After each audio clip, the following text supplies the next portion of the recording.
खुशामदीद कहते हैं आपको इस सबक में, इस लेसन में, जिसमें हम एक लाइन की इक्वेशन जो है उसको बनाना सीखेंगे। तो शुरू करते हैं 2 पॉइंट से। पहला हमारा पॉइंट है 1 और 2 और दूसरा पॉइंट है 3, 4। ठीक है, हम कार्टेशियन कोऑर्डिनेट सिस्टम में हम इस तरह से पॉइंट को लिखते हैं, एक्स और वाई उसके कोऑर्डिनेट्स को। तो ये हमारी जो है ये कोऑर्डिनेट सिस्टम हो गया। पहला पॉइंट हमने ड्रॉ कर दिया 1 और 2।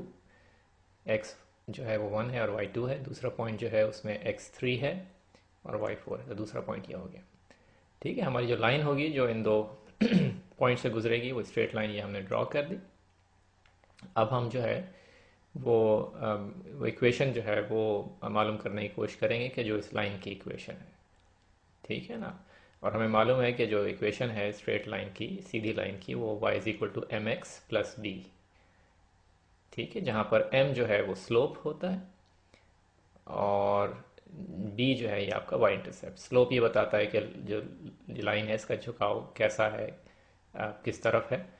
और b जो है ये बताता है कि ये लाइन जो है ये y एक्सिस को किस जगह के ऊपर इंटरसेक्ट करती है, कता करती है, उस पर कहाँ से, किस पॉइंट पे से गुजरती है उसके ऊपर से। तो m पहले हम निकालते हैं स्लोप। स्लोप जो है वो राइज ओवर रन के फॉर्मूले से भी निकाला जा सकता है और delta x divide by delta y से। तो राइज और रन में क्या हुआ कि आपने x एक्सिस के ऊपर आपने रन सीधे हाथ पे गए और फिर उसके बाद कितने खाने आप ऊपर जाना होगा आपको उस लाइन पे दोबारा उसको आने के लिए या उस लाइन को टच करने के लिए।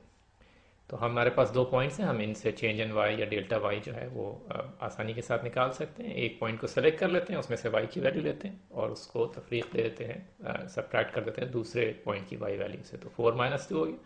फिर इसी पॉइंट से हम एक्स की वैल्यू ले लेते हैं और उसको सब्ट्रैक्ट कर देते हैं, तफरीक कर देते हैं दूसरे पॉइंट की एक्स की वैल्यू से। तो 3 - 1।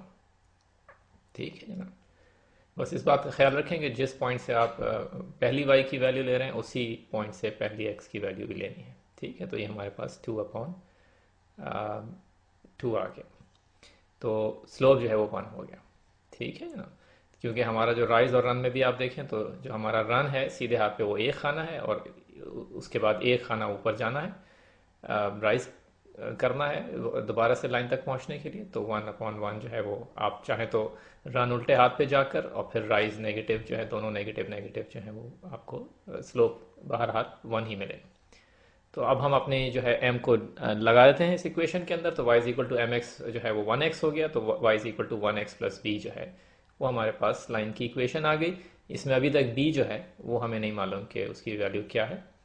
तो क्योंकि हमें पता है कि ये दोनों पॉइंट्स जो हैं वो इस लाइन पे हैं, इसलिए इनमें से कोई भी पॉइंट हम ले लेते हैं और उसमें से हम y और x की वैल्यूज निकाल के और इस इक्वेशन में लगा के और b की वैल्यू बआसानी जो है वो निकाल सकते हैं। तो हमने कर दिया, y की जगह 2 लगा दिया, x की जगह 1, तो b की वैल्यू 1 आ गई। तो अब हमारे पास लाइन की इक्वेशन हो गई y is equal to x plus 1, जहाँ 1 जो है वो हमारा y इंटरसेप्ट है और हमारी इस जो हमने ड्रॉ किया है यहाँ पर ग्राफ, उसमें भी हमें नज़र आ रहा है कि ये लाइन जो है वो y इज इक्वल टू 1 के ऊपर से गुजर रही है, y एक्सिस को कता कर रही है, इंटरसेक्ट कर रही है और इसका स्लोप 1 है, +1।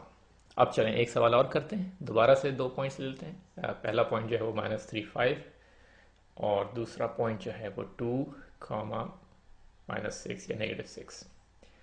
एम जो है अब हमें ड्रॉ करने की भी ज़रूरत नहीं है, बराह रास्त जो है वो अपना हमें पता है कि स्लोप क्या है, change in y divide by change in x, यानी फ़र्क वाई के अंदर डिवाइड बाय फ़र्क एक्स के अंदर। तो हमने पहला पॉइंट ले लिया -6, उसमें से दूसरे पॉइंट की वाई वैल्यू सब्ट्रैक्ट कर दी, -6 - 5।